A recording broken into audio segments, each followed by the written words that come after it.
നിങ്ങൾ ഒരാളെ ആലോചിച്ചിട്ട് നിങ്ങളുടെ ലൈഫിലേക്ക് ആൾ തിരിച്ചു വരുമോ എന്നുള്ളതാണ് നിങ്ങൾ ആലോചിക്കുന്നതെങ്കിൽ നിങ്ങൾക്ക് ഫസ്റ്റ് കാർഡ് കിട്ടിയിരിക്കുന്നത്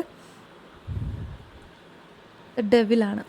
ഇതിൽ പറയുന്നത് എന്താണെന്ന് വെച്ചിട്ടുണ്ടെങ്കിൽ നിങ്ങൾ ഭയങ്കരമായിട്ട് ആഴത്തിൽ ഡെപ്തായിട്ട് ബോണ്ടിങ് ആയിട്ട് സ്നേഹിക്കുന്ന രണ്ട് വ്യക്തികളായിരിക്കാം, അല്ലെങ്കിൽ സ്നേഹിച്ചുകൊണ്ടിരിക്കുന്ന വ്യക്തികളായിരിക്കാം. പക്ഷേ നിങ്ങളുടെ റിലേഷൻഷിപ്പിൽ, നിങ്ങളുടെ ദാമ്പത്യ ജീവിതത്തിൽ, പ്രണയ ജീവിതത്തിൽ, നിങ്ങളുടെ ആ ഒരു ഫ്രണ്ട്ഷിപ്പിൽ ഇടയിൽ ഒരു പ്രശ്നം നിലനിൽക്കുന്നുണ്ട്. അതെന്ന് വെച്ചിട്ടുണ്ടെങ്കിൽ ഒരു വ്യക്തി നിങ്ങളെ പറഞ്ഞിങ്ങനെ മറ്റൊരു വ്യക്തിയുടെ കുറ്റങ്ങളും കുറവുകളും മറ്റു കാര്യങ്ങളും പറഞ്ഞ് ധരിപ്പിച്ചുകൊണ്ട് ആ ഒരു ഫ്രണ്ട്ഷിപ്പിൽ നിന്ന്, ആ ഒരു റിലേഷനിൽ നിന്ന്, അത് നിങ്ങൾ വീട്ടിലായിരിക്കാം, ഫാമിലിയിലായിരിക്കാം, അല്ലെങ്കിൽ പുറത്തായിരിക്കാം, എങ്ങനെ വേണമെങ്കിലും ആയിരിക്കാം, അപ്പോൾ ആ ഒരു വ്യക്തിയിൽ നിന്ന് നിങ്ങളെ അകറ്റി നിർത്തിയിരിക്കുകയാണ്. പക്ഷേ ഒരു കാര്യം ആലോചിക്കണം, ഇവിടെ ഒരു രണ്ട് പേര് തമ്മിൽ കണക്റ്റഡ് ആണ്. പക്ഷേ ഈ ഒരു ചെയിൻ അത് പൊട്ടിക്കഴിഞ്ഞിട്ടുണ്ടെങ്കിൽ, അതായത് ഏത് നിമിഷം വേണമെങ്കിലും അതിൽ മാറ്റങ്ങൾ വരാം. താൽക്കാലികമായിട്ടിരിക്കുന്ന ആ ഒരു ബ്ലോക്ക്, ആ ഒരു സ്റ്റക്ക് മാറി നിങ്ങളിലേക്ക് തന്നെ, അല്ലെങ്കിൽ നിങ്ങൾ അവരിലേക്ക് തന്നെ തീർച്ചയായിട്ടും എത്തും. കാരണം എന്താണെന്നുള്ള ആ ഒരു ഡെവിൽ ഇല്ലാതെയായി, അതായത് ആ ഒരു അസത്യം നിങ്ങൾ മനസ്സിലാക്കി നേരെ മുന്നിലേക്ക് പോകാനുള്ള സാഹചര്യങ്ങൾ എല്ലാം തന്നെ നിങ്ങൾക്ക് വരുന്നുണ്ട് എന്നുള്ളതിൻ്റെ ഏറ്റവും വലിയ സിമ്പിളാണിത്. കാരണം നിങ്ങൾക്ക് ഉറങ്ങാൻ കഴിയുന്നില്ല, ഉറക്കമില്ലായ്മ, നിങ്ങൾ ഉറങ്ങിക്കഴിഞ്ഞാൽ ദുസ്വപ്നങ്ങൾ കാണുക, വല്ലാത്തൊരു ഭയം, പിരിമുറുക്കം, മാനസികമായിട്ട് വളരെ അധികം അസ്വസ്ഥമായിക്കൊണ്ടാണ് നിങ്ങളിപ്പോൾ പോയിക്കൊണ്ടിരിക്കുന്നത്.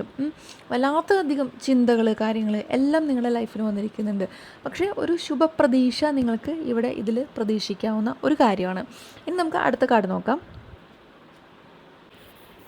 ഈ ഒരു കാർഡ് നിങ്ങൾ അഗാധമായിട്ടുള്ള ചിന്തയിലാണ്, അഗാധമായിട്ടുള്ള ഒരു ആത്മപരിശോധനയിലാണ്, ഒറ്റയ്ക്കിരിക്കുന്നു, ചിന്തിക്കുന്നു, ലൈഫിനെ വീണ്ടും പുനഃപരിശോധിച്ചുകൊണ്ടിരിക്കുന്നു, കഴിഞ്ഞു പോയ കാര്യങ്ങളെക്കുറിച്ചിട്ടും ഇപ്പോൾ ഉള്ള കാര്യങ്ങളെക്കുറിച്ചിട്ടും, ചുറ്റും പറഞ്ഞു തരുന്ന കാര്യങ്ങൾ, ആൾക്കാർ പറഞ്ഞു തരുന്ന കാര്യങ്ങളെക്കുറിച്ചിട്ടും. കാരണം നിങ്ങളുടെ ലൈഫിലേക്ക് ആ ഒരു വ്യക്തി വേണോ വേണ്ടയോ എന്നുള്ള, നിങ്ങളുടെ ആ ഒരു ഫ്രണ്ട്ഷിപ്പ് വേണോ, നിങ്ങളുടെ ആ ഒരു നിങ്ങൾ ആഗ്രഹിക്കുന്ന ഒരു വ്യക്തിയെ വേണോ വേണ്ടയോ എന്നുള്ളൊരു അഗാധമായിട്ടുള്ളൊരു കൺഫ്യൂഷൻ, ഒരു ഭയങ്കര തികഞ്ഞ ഒരു തീരുമാനം എടുക്കാൻ കഴിയാതെ നിങ്ങൾ ഭയങ്കര സ്റ്റക്കായി നിൽക്കുന്നത് നിങ്ങൾ പുറത്തു വരും.